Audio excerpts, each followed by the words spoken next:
Hi guys, and welcome to another episode of Kabir Considers. In this video, I'm going to react to the history behind the US flag.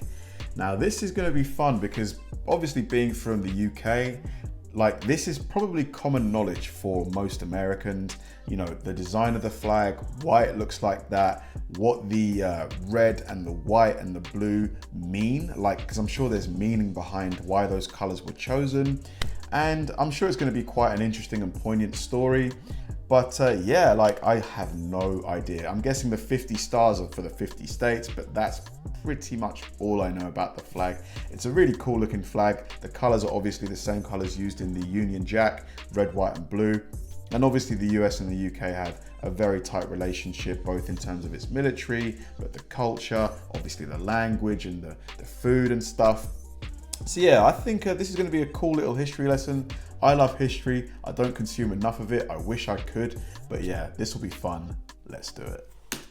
The first flag of the United States was adopted in 1777 out of the colors red, white, and blue. The new country had just declared its independence from Britain and was made of 13 new states that used to be British colonies. 13, so is that why 1, 2, 3, 4, 5, 6, 7, 8, 9, 10, 11, 12, 13? So I'm guessing these lines represent the old 13 states. So they decided to put 13 red and white stripes on the flag. And in this blue area of the flag, called the canton, they placed one white star for each of the 13 states in the Union. Delaware, Pennsylvania, New Jersey, Georgia, Connecticut, Massachusetts, Maryland, South Carolina, New Hampshire, Virginia, New York, North Carolina, and Rhode Island. So this was the first United States flag with 13 stripes and 13 stars. Eventually... Interesting. So that means this overall design has these colors and the way these lines and the stars, it's been around for, coming up to 300 years in the next 40 years or 50 years. It's amazing. 2 more states were added to the US, so they added 2 more stripes, and of course 2 more stars for Vermont and Kentucky. 15 stripes and 15 stars. But then, soon enough, there were 5 new states, and people started to realize that if they kept adding more stripes, those stripes were going to get ridiculously skinny. So in 1818, the United States passed a new Flag Act law, which would keep the number of stripes at 13 in honor of those first 13 states. Gotcha. But they would add new stars to the flag for the new states to come in the future. It looks better that way. It does. So these 5 new states were Tennessee, Ohio, Louisiana, Indiana, and Mississippi. I wonder whose job it was to design the layout of the stars, because it could have just been a jumbled mess, but it's always been quite symmetric and, aesthetically pleasing how the stars have been laid out. Oh, what have I done? Turn down the volume. The next state to enter the Union was Illinois on December 3, 1818. Now that new Flag Act declared that once a new state or states enter the Union, the flag wouldn't officially get its new stars until the next Independence Day, July 4th, which is still the rule today. So because Illinois became a state on December 3, 1818, the new star was officially added to the flag on July 4, 1819. So Illinois, 21 stars. Now, by the next July 4th, 2 new states had joined the Union, Alabama and Maine, which actually split off from Massachusetts. So let's just put that one back. So yeah, Alabama and Maine joined in the same 1-year period. So because of the Flag Act's July 4 rule, the flag jumped from 21 stars straight to 23 stars in 1820. And now it gets a little boring for a bit. Missouri, 24 stars. Because it's the same thing pretty much consistently. I wonder what the limit is, how many stars you could fit in this small little space. I guess you could pretty much go on forever, but then you'd get to a point where the stars are so small that you run into the same problem you did with the stripes. Stars. Arkansas, 25 stars. Michigan, 26 stars. Florida, 27 stars. Texas, 28 stars.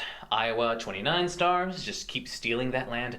Wisconsin, 30 stars. California, 31 stars. Kill some more people. Minnesota, 32 stars. Oregon, 33 stars. Kansas, 34 stars.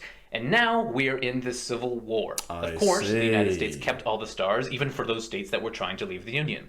But during the war, a bunch of the western counties of Virginia wanted to stay part of the USA. So in 1863, Congress let them split from Virginia and become the brand new state of West Virginia. And now the flag had 35 stars. Later on, Nevada became a state, 36 stars. Nebraska, 37 stars. Colorado, 38 stars.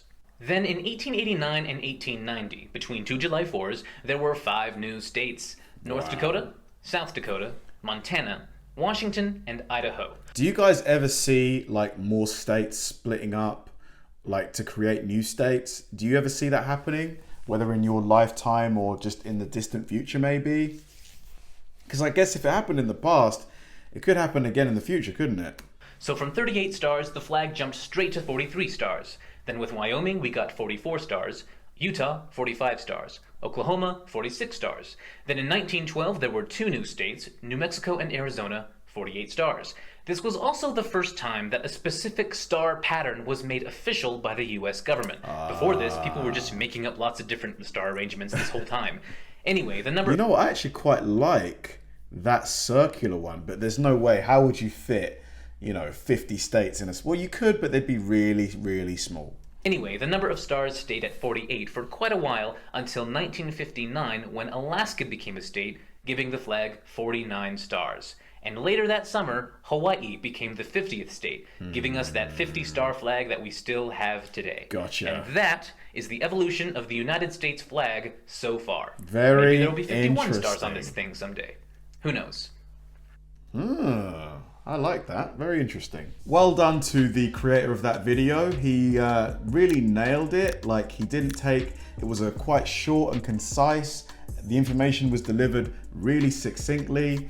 I do think, if I had to bet money, I mean, I guess we've not had a new state for what? Like, when did he say of Hawaii was?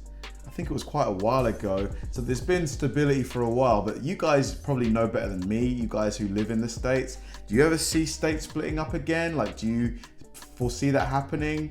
I don't know what would cause that to happen. Maybe there's a large portion of a state that aren't happy with the leadership there, perhaps. It'd be really, really hard though, because it would set a precedent again.